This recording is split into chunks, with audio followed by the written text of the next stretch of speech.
Whether we want to admit it or not, there is something about us gamers that like toxicity. The proof is all in the pudding, in game chat, in the YouTube comment section. Hell, we even low-key like toxic women. In this video, let's talk about the most toxic weapons in Call of Duty history, in no particular order.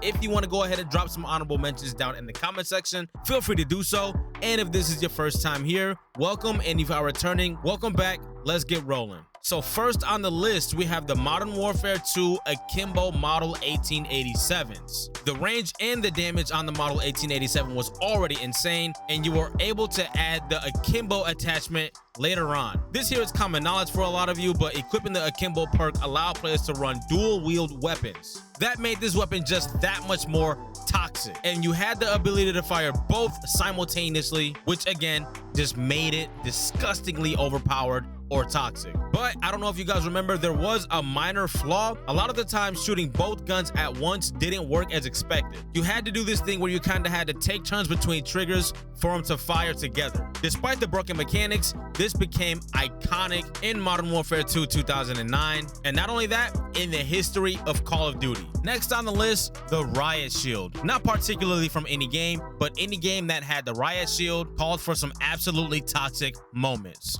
Many players are critical of Riot Shield users, including myself, accusing them of being ass or trash, whatever term you want to insert there. But they do have numerous obstacles, and as much as I hate them, you can put your opponents in some very uncomfortable situations and possibly get yourself the W. A lot of the times players will pull out Riot Shields when they were getting smoked. I remember this being really bad in Modern Warfare 19 Search and Destroy, especially paired with that annoying ass throwing knife combo. That made me want to pull my hair out. The Riot Shield is relatively easy to counter though, such as using thermites, semtex, etc., whatever the game has to offer. But I'm sure we can all agree the Riot Shield is absolutely one of the most toxic weapons in Call of Duty history. And I just mentioned Modern Warfare 19 a second ago, but the Modern Warfare 19 725. This gun was insane even before the game launched in the alpha. The range and consistency were phenomenal. It did end up getting nerfed a good bit later on, but this had unusually long effective range for a shotgun. I was calling it a sniper rifle when Modern Warfare 19 first launched. It could deal significant damage even at distances where shotguns typically struggle. And despite only having 2 rounds, this was an absolute demon up close. Maybe you were playing on Shipment, maybe you were playing on Shoot House, but if you were on one of those more chaotic maps, you, my friend, were making sure everybody on the enemy team had a bad time. Not only did these smoke in respawn modes, but in Search and Destroy and clutch situations, if you knew you were up against somebody using the 725, I'm sure you were shaking in your boots and knew that you had to keep your distance. Because if you got just a little bit too close, you knew that would have been your ass. Next on the list, we have the AK-74U from Call of Duty 4 Modern Warfare. This was a very versatile SMG, but it had the range and accuracy of an assault rifle, very similar to the AK-74U in Black Ops Cold War. The AK-74U dealt significant damage per shot, making it lethal even at longer distances. It had a high fire rate while simultaneously low recoil. And we all know both of those together caused for some toxic gameplay. There weren't any really clear downsides of this weapon in Call of Duty 4, but it was one of those weapons that you could use in literally any game mode. Search and Destroy, capture the flag, domination, it did not matter. If you were using this weapon, it called for at least a 1.20 KD, nothing less. Next, now for Black Ops 3, we have the Brek. This shotgun was ran very often, but I don't think it was overpowered. Annoying as hell? Absolutely. You were sometimes able to get kills at stupid ranges with this weapon. The main problem with this back in Black Ops 3 were the goofies that used modded controllers and the Brek. When it shoots like a machine gun, then it's definitely overpowered. I was seeing it happen pretty often toward the end of Black Ops 3, and it wasn't a very good time. I do know there were some players that used this weapon exclusively in Search and Destroy, very similar to the 725 situation in Modern Warfare 19. If somebody was on the other team with this weapon, you knew it was going to be a bad time in the late game situations. Now, I'm gonna throw you guys a curveball here. I'm not sure if any of you guys are gonna see this coming. The C4 sandwich in Black Ops 2. And the C4 sandwich in Black Ops 2 specifically, in my opinion, was probably the most OP and toxic C4 sandwich in COD history, because multiple Call of Duty games have this C4 as a lethal weapon. But again, for Black Ops 2, it was insane. As fun as it was to use, this was straight up toxic. But at the same time, it did take some critical thinking skills to be able to pull off some cool C4 sandwich kills. This was especially toxic if you paired it with the scavenger perk. So there are a few different ways you can use the C4. You can go ahead and use it quickly and just toss it up at an enemy in a fast-paced situation while you are in the mix.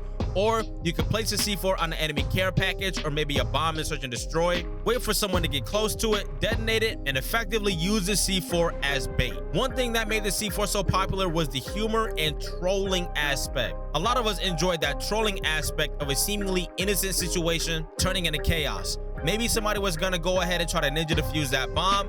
You had an idea and you went ahead and took care of that with the C4. I know I was that knucklehead back in the day. Next, we have the Modern Warfare 2 Noob Tube. I knew almost all of you guys knew this was going to be on this list, and the main two factors of this were the lack of control and frustration. When killed by a noob tube or grenade launcher, players felt like they had lack of control. Unlike other situations where you can learn from your mistakes, the grenade launcher offered no such opportunity. I know some of you remember situations where players were literally getting nukes, just noob tubing across the map on Wasteland, and pairing this with the one-man army perk, this was 100% broken, 100% OP, 100% toxic, whatever buzzword you want to use. The noob tube and the one-man army combo in Modern Warfare 2 was astronomical. Next, we have the Call of Duty 4 Modern Warfare M16. This was indeed considered overpowered by a lot of players. The one burst kill potential was crazy.